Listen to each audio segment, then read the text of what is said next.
أعوذ بالله من الشيطان اللعين الرجيم. بسم الله الرحمن الرحيم. الحمد لله ذي المن والإحسان وذي العز والسلطان الذي خلق الإنسان وعلمه البيان. والحمد لله الذي نور قلوبنا بولاية محمد وآل محمد وعلى آله الطيبين الطاهرين المعصومين المنتجبين. ولعنة الله على أعدائهم من الآن إلى قيام يوم الدين. آمين يا رب العالمين. أما بعد، فقد قال الله تبارك وتعالى في محكم كتابه المبين وهو أصدق الصادقين وقوله الحق. بسم الله الرحمن الرحيم. إن الله اصطفى وزاده بسطة في العلم والجسم. صدق الله العلي العظيم وصدق رسوله النبي الكريم. سامعین گرامی قدر، حیات جناب ابو الفضل عباس پہ گفتگو جاری و ساری ہے۔ جناب ابو الفضل عباس کی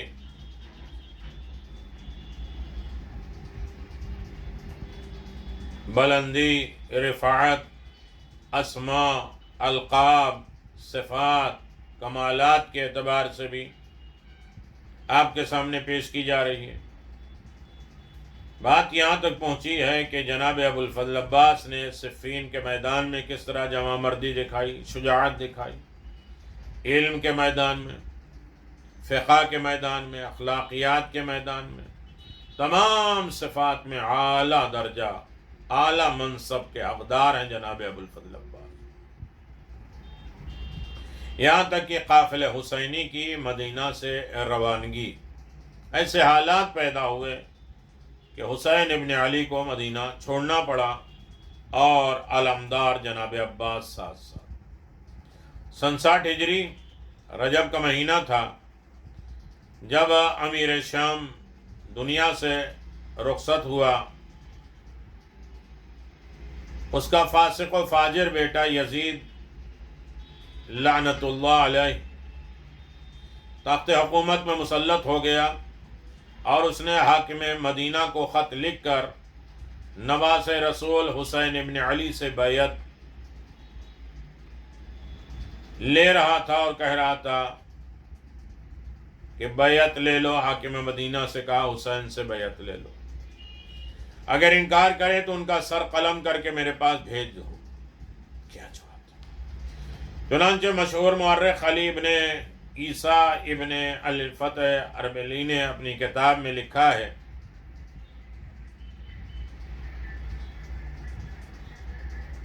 ان معاویہ لما استخلف وأراء يزيد ثم مات كتب يزيد كتابا إلى وليد ابن عتبہ ابن ابی سفیان وهو يومئذ إلى المدینة۔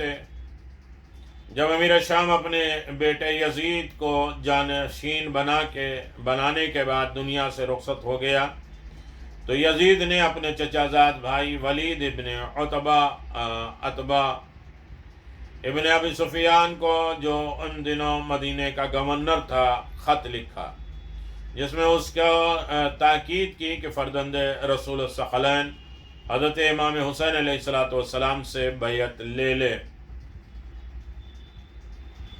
کتاب علی ابن عیسیٰ اور عالم اسلام کے مشہور مورخ ابن بعد یعقوبی نے یہ تصریح بھی کی ہے کہ یزید نے مطالبہ بیعت کے لیے جو خط مدینہ کے گورنر کے نام لکھا، اس میں انکار بیعت کی صورت میں آپ کا سر قلم کرنے کا مطالبہ کیا۔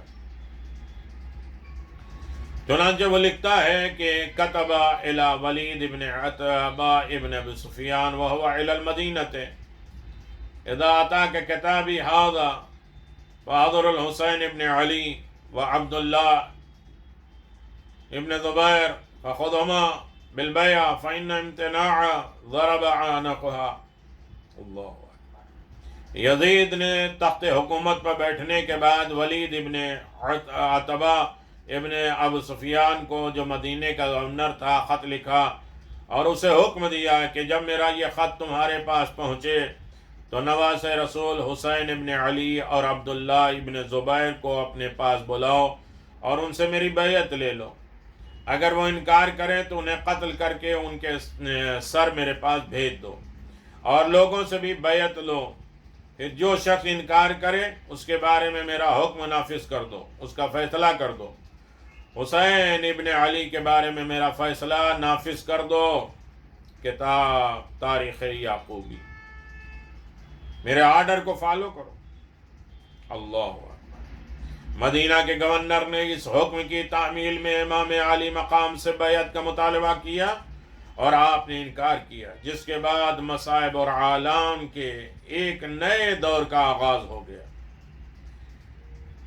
رجب میں 28 رجب سن 60 ہجری کو امام حسین نے مدینے سے رخصت سفر باندھا اور رخت سفر باندھ لیا. نانا کے مزار ماں کی قبر پر آخری سلام کرنے کے بعد روانگی کے لیے آمادہ ہوئے. عبداللہ ابن سنان کوفی کی روایت ہے کہ میں اسی دن وارد مدینہ ہوا جس میں جان مدینہ نواز رسول مدینہ چھوڑ کر جا رہے. میں نے اہل مدینہ کے چہرے پر عجب، یاس اور حسرت کے آثار دیکھے اور گھبرا کر ان لوگوں سے پوچھا، بھائیوں کیا آج کوئی تازہ مصیبت آ گئی ہے؟ لوگوں نے بتایا، آج جان مدینہ وطن سے رخصت ہو رہا ہے. محمد کا نواسہ، علی کا نور نظر، فاطمہ کا لخت جگر مدینہ چھوڑ جا رہا ہے. حالات زمانہ حسین کو ان کے نانا کے وطن میں رہنے نہیں دیتے اور مجبوراً نبی کے نواسے کو وطن چھوڑ کے جانا پڑ رہا ہے. عبداللہ ابن سنان کہتا ہے کہ مجھے اس منظر کو دیکھنے کا اشتیاق پیدا ہوا جب وارث رسول اپنے وطن عزیز کو، اہل مدینہ آنسوؤں کے چھاؤں میں اپنے حسین کو رخصت کر رہے ہیں. یہ سوچ کر میں محل بنی ہاشم میں آیا. دور کھڑے ہو کر سواریوں کا انتظار کرنے لگا. سیدانیہ بیت الشرف سے برآمد ہوئی نکلی اور ایک ایک کر کے ناقوں پر سوار ہوتی رہی.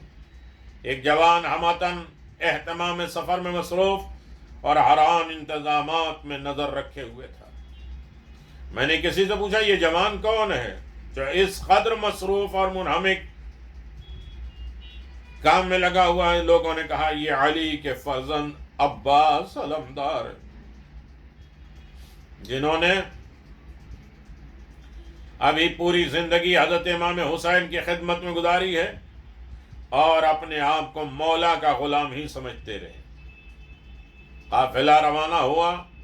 پیچھے پیچھے سیدانیوں کے ناقے آگے آگے، ہاتھ میں پرچم اسلام لیے ہوئے حضرت حمزہ و جعفر کے وارث علی کے شیر عباس علمدار. اس پورے قافلے میں حضرت عباس علیہ السلام کی انفرادیت اس بات کی دلیل ہے کہ مولا کائنات حضرت امیر المؤمنین علی بن ابی طالب نے اپنے اس فرزند کو جس قربانی کے لیے مہیا کیا تھا، تیار کیا تھا، اس کی راہ میں یہ فرزند کس قدر مستعد، تیار، آمادہ ہے اور قربانی گاہ کی طرف جانے کا مکمل انتظام اپنے ہاتھ میں لیے ہوئے. کعبہ عشق ولایت ہیں علی، کربلائے عاشقان عباس ہیں، دل کی دھڑکن ہے جب حیدر کی نماز، کعبہ دل کی اذاں عباس ہیں. سرزمین کربلا پر ورود. آپ مدینے سے مکہ اور مکے سے 8 ذی الحجہ یوم ترویح کے دن آپ مکہ چھوڑ کے جا رہے ہیں، جب سارے حاجی مکہ آ رہے ہیں تو آپ وارث کعبہ مکہ چھوڑ کے جا رہا ہے، اور یہاں تک کہ مکہ چھوڑنے کے بعد آپ بمنزل کربلا میں وارد ہو گئے۔ تفصیل کے ساتھ میں گزارش کر چکا ہوں اس سے پہلے کے ویڈیوز میں، یہ اشارہ اس منزل تک پہنچانے کی کوشش کی جا رہی ہے۔ مشہور قول کے مطابق سرکار سید الشہداء امام حسین علیہ السلام اپنے اہل خاندان اور انصار اور اعوان کے ساتھ 2 محرم سن 61 ہجری کو کربلا کے سرزمین پر پہنچ گئے۔ علامہ ابو اسحاق سرانی نے لکھا وَإِنَّهُ لَمْ يَظْلَ ثَائِرُ الْحَوَادِ مِنَ الْمَعُ حَتَّى إِذَا بَلَدَ۔ لمبا خطبہ دیا۔ حضرت امام حسین اپنے ساتھیوں کے ساتھ مسلسل ماہ سفر تھے، یہاں تک ایک جگہ آئی جہاں بہت سے لوگ تھے۔ آپ نے ان لوگوں سے اس جگہ کا نام پوچھا تو ان لوگوں نے کہا اسے شط الفرات کہتے ہیں۔ یہ سن کر آپ نے فرمایا کیا اس کے علاوہ بھی اس کا کوئی نام ہے؟ تو ان لوگوں نے کہا آپ سفر جاری رکھیں، یہ سوال مت پوچھیں۔ آپ نے فرمایا کہ میں تم لوگوں کو خدا اور ان کے نانا رسول خدا کا واسطہ دے کے سوال کر رہا ہوں، یہ بتاؤ اس سرزمین کا دوسرا نام کیا ہے؟ ان لوگوں نے کہا اس کا نام کربلا بھی ہے۔ یہ سن کر آپ نے گریہ کیا اور فرمایا خدا کی قسم یہ کرب اور بلا کی سرزمین ہے۔ پھر فرمایا اے لوگوں ذرا زمین سے ایک مٹھی خاک اٹھا کر دو۔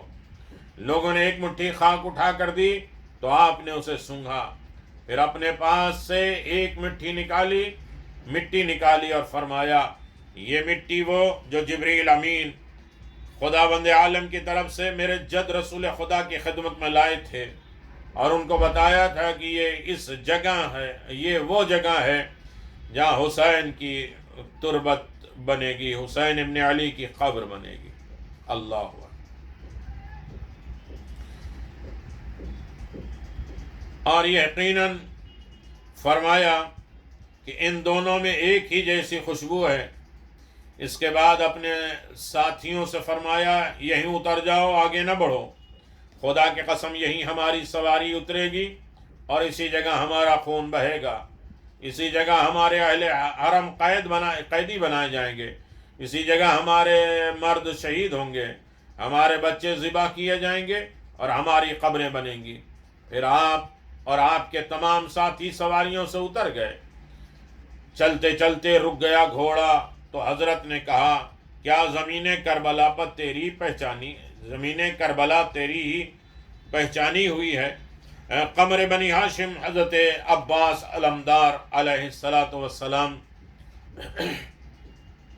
اور امام علی مقام کے جان بازوں نے سواریوں سے اترنے کے بعد اہل بیت کے خیمے فرات کے کنارے نصب کیے، مگر 2 دن بعد جب عمر سعد کا لشکر آیا تو اس نے امام علی مقام اور ان کے اہل خاندان اور انصار اور اعوان کو پانی سے محروم کرنے کے لیے ان کے خیمے فرات سے ہٹوا دیے، جس کے بارے میں مورخین نے لکھا ہے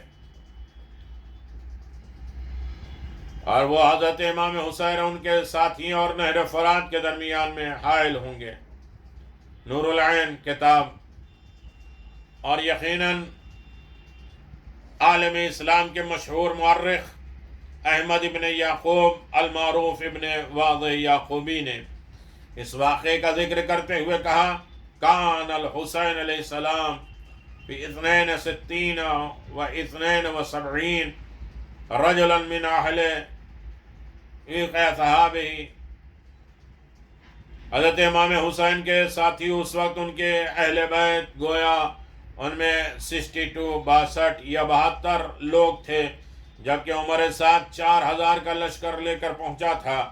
ان لوگوں نے امام علی مقام پر پانی بند کر دیا اور آپ کے اور فرات کے درمیان میں حائل ہو گئے۔ ارباب تاریخ کا بیان ہے کہ جب امام حسین علیہ السلام اور ان کے ساتھیوں کے خیمے کو فرات کے کنارے سے ہٹا دیا گیا تو قمر بنی ہاشم، اس ضمن میں یہ آپ سن لیجئے کہ اس وقت ان کے اہل بیت کہا جاتا ہے کہ ان کے اہل بیت کی تعداد 62 یا 72 لوگ تھے، یا تو اس بنا پر مورخین نے اس وقت امام علی مقام کے ساتھیوں کی صحیح تعداد معلوم نہیں کی تھی، یا اس بنا پر کہ جناب حبیب بن مظاہر ان کے ساتھیوں کی ابھی آمد باقی ہے۔ اس کے ساتھ اگر یہ بھی ملحوظ کیا جائے کہ ہور اور ان کے ساتھی تو صبح عاشور لشکر امام میں شامل ہوئے، اس لیے ممکن ہے کہ 2 محرم کو امام حسین کے ساتھیوں کی تعداد اس سے کم رہی ہو۔ جناب ابو الفضل عباس سے جب کہا گیا کہ خیمے ہٹا دو دریا سے، تو عباس کو جلال آیا اور آپ نے دشمنوں کو جواب دیا، مگر امام حسین نے اپنے جانباز اور جانثار بھائی کو صبر کی تلقین فرمائی۔ حضرت عباس خاموش ہو گئے۔ اسے نہ کسی طرح عباس مانتے آقا کہ جس کے دوش رسول انعام پر ہوں قدم، سنبھالا گیسو احمد کو اس لیے اس نے کہ زلف زیب اسلام پر رحم اس نے، اور یقیناً ایک عجیب ماحول میں ایک شب کی مہلت مانگنا، جناب عباس کے کردار کو اشارتاً میں آپ کی خدمت میں گزارش کر رہا ہوں۔ 9 محرم تاریخ اسلام کی وہ لرزہ انگام تاریخ جب نواس رسول خامس آل عباس سردار جوانان جنا سید الشہداء حضرت امام حسین علیہ السلام اور ان کے با وفا ساتھی اور ان کے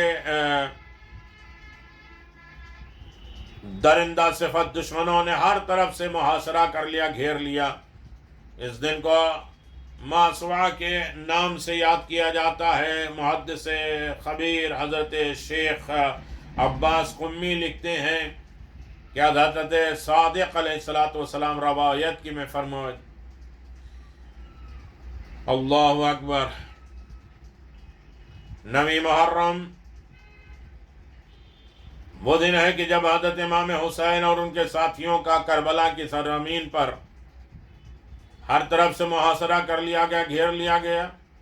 شام کی فوجیں امام علی مقام کے قتل پر اکٹھا ہو گئیں۔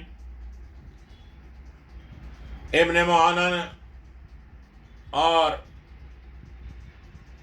عمر سعد ملعون سپاہیوں کی کثرت اور اس کے بڑے لشکر کی وجہ سے جو ان کی مدد کے لیے جمع کیا تھا بہت خوش تھے۔ حضرت امام حسین علیہ السلام اور ان کے ساتھیوں کی مختصر تعداد کو دیکھ کر خوش ہو رہے تھے۔ ان لوگوں کو یقین تھا کہ اب امام حسین کی مدد کے لیے کوئی آنے والا نہیں ہے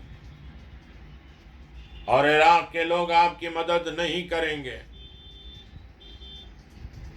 یہ فقرے فرمانے کے بعد امام صادق نے فرمایا، میرے ماں باپ قربان ہو جائیں مظلوم امام حسین بے کس غریب پر۔ یقیناً انڈو پاک میں ممتاز عالم دین جناب فخر المحققین نے اس دن کے بارے میں لکھا ہے کہ 9 محرم ہی کا یہ واقعہ ہے۔ سپہر کے وقت عمر سعد نے اپنے لشکر کو آگے بڑھایا اور امام حسین پر حملہ کر دیا۔ امام حسین اس وقت خیمے کے باہر بیٹھے تھے۔ کچھ غنودگی طاری ہوئی، جناب زینب نے لشکر مخاطب کر کے آواز دی تو امام علیہ السلام کے قریب آ کر کہا، بھیا فوج نزدیک آ گئی۔ امام بیدار ہوئے، آواز دی، میرے لشکر کے سردار خاندان بنی ہاشم کے چاند، میرے قوت بازو اور میرے بھائی عباس کہاں ہیں؟ جناب عباس نے لبیک کہا، یا مولا، لبیک یا سیدی یا آقا، میں حاضر ہوں میرے سید و سردار، میں حاضر ہوں کہتے ہوئے آئے اور امام نے فرمایا، بھائی کیا تم ان لوگوں کو کل تک کے لیے ٹال نہیں سکتے تاکہ آج کی رات ہم خدا کی عبادت کر لیں؟ اللہ اکبر۔ جناب عباس علیہ السلام امام حسین علیہ السلام کے حکم کے مطابق فوراً ہی تشریف لے گئے اور دشمن سے بہت تک و دو کے بعد شب بھر کی مہلت لے کر واپس آئے،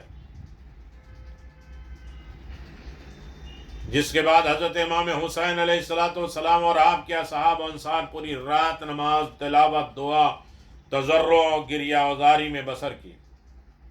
اور جیسا کہ ارباب تاریخ نے تصریح کی ہے، لکھا ہے کہ امام علیہ السلام نے ایک شب کی مہلت اس لیے نہیں حاصل کی تھی کہ آپ کو کسی طرح سے مدد موصول ہونے کا انتظار تھا یا اپنے اہل خاندان کو کچھ خاص وصیت فرمانا چاہتے تھے، بلکہ پوری رات ایک سوئی کے ساتھ، ایک آمادگی کے ساتھ خالق سے راز و نیاز میں مصروف رہنے کے لیے لی تھی۔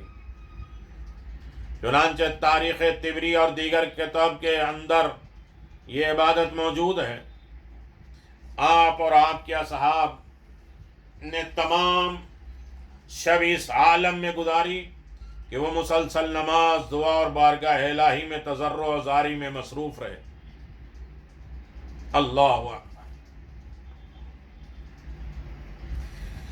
اس جگہ نامناسب نہ ہوگا اگر ہم اس بات کا جائزہ لیں کہ عبادت الہی میں کون سی ایسی جاذبیت اور کھچاؤ اور شوق تھا، رجحان تھا کہ وہ امام عالی مقام جو کسی سے نہیں مانگنے کے لیے کبھی آمادہ نہیں ہوتے تھے، اپنے بدترین دشمن کے پاس حضرت عباس جیسے بہادر کو بھیجنا۔ حضرت عباس ان لوگوں سے ایک رات کی مہلت مانگتے ہیں تاکہ امام یہ شب عبادت الہی میں گزار لیں۔ یعنی کتنی اہم ہے عبادت کہ حسین مانگ رہے ہیں دشمن سے تو ایک رات اللہ کی عبادت کے لیے، اور عباس جیسے بہادر الشقی کو بھیج رہے ہیں۔ تاریخ ائمہ اور تاریخ طبری آپ ملاحظہ فرمائیں۔ حقیقت یہ ہے کہ عبادت انسانیت کا جوہر ہے، اور عبادت کا مطلب انسان دل اور جان سے، زبان اور عمل سے، ارادے اور فعل سے خدا کا ہو جائے، اطاعت کو اپنا شیوا بنا لے اور پوری کائنات سے بے نیاز ہو جائے اور مالک حقیقی کی بارگاہ میں اپنا سر نیاز تسلیم کر لے۔ یہی وہ بندگی ہے جو معراج انسانیت ہے، جو انسان کے اندر ارتقاء اور بلندی اور تکامل کی ایک منفرد نمود پیدا کر دیتی ہے، جس کے بارے میں شاعر نے کہا کہ وہ ایک سجدہ جسے گراں سمجھتا ہے، ہزار سجدوں سے دیتا ہے آدمی کو نجات۔ ارشاد قدرت ہے، یا ایھا الناس اعبدوا ربکم والذی خلقکم والذین من قبلکم لعلکم تتقون۔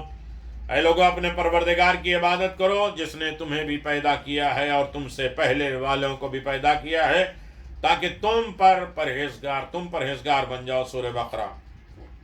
اس آیت میں پوری انسانیت کو جنرل عمومیت کی دعوت دی گئی ہے۔ اے لوگو عبادت کرو اس اللہ کی، اس پروردگار کی جو ایک ہے، اور صرف وہی مستحق عبادت ہے، اس کے علاوہ کوئی لائق عبادت نہیں ہے۔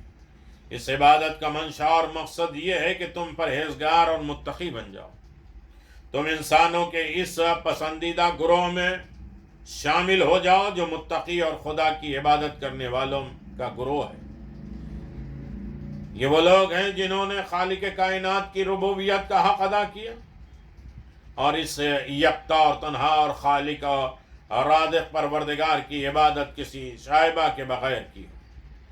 قرآن مجید کی سینکڑوں آیتوں میں بنی نوع انسان کو ترغیب دی گئی ہے کہ وہ پوری کائنات سے بے نیاز ہو کر صرف خدائے واحد کی بارگاہ میں سربسجود ہو جائے، جیسا کہ ارشاد قدرت ہے، وَاعْبُدُوا اللَّهَ وَلَا تُشْرِكُوا بِهِ شَيْئًا، اور خدا کی عبادت کرو، کسی شے کو اس کا شریک نہ بناؤ۔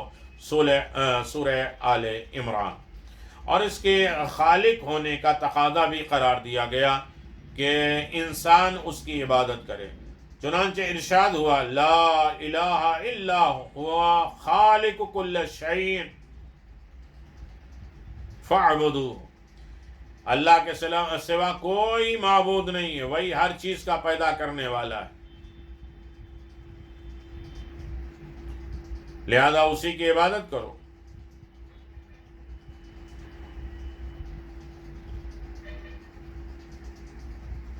بعض روایات میں عبادت کو صراط مستقیم قرار دیا گیا، جیسا کہ ارشاد قدرت ہے ان اعبدونی ھذا صراط مستقیم، اور یہ کہ میری عبادت کرو یہی سیدھا راستہ ہے، سورہ یاسین۔ اور انبیاء کرام نے بھی اپنے قوم سے فرمایا ان اللہ ربی و ربکم فاعبدوہ ھذا صراط مستقیم، اس میں شک نہیں کہ اللہ ہی میرا پروردگار ہے اور تمہارا بھی پروردگار ہے، تو سب کے سب ان کی عبادت کرو یہی سیدھا راستہ ہے، سورہ آل عمران۔ اور یہ بات بھی واضح ہے کہ قدرت کی طرف سے انسان کے لیے جو مقصد حیات معین کیا گیا ہے وہی بنی نوع انسان کے لیے سب سے اچھا سیدھا راستہ ہے، اور اسی پر چلنے والے لوگوں کے لیے کہا جاتا ہے کہ یہ حضرات صراط مستقیم پر گامزن ہیں۔ خالق دو جہاں نے قرآن مجید میں واضح لفظوں میں یہ اعلان فرما دیا ہے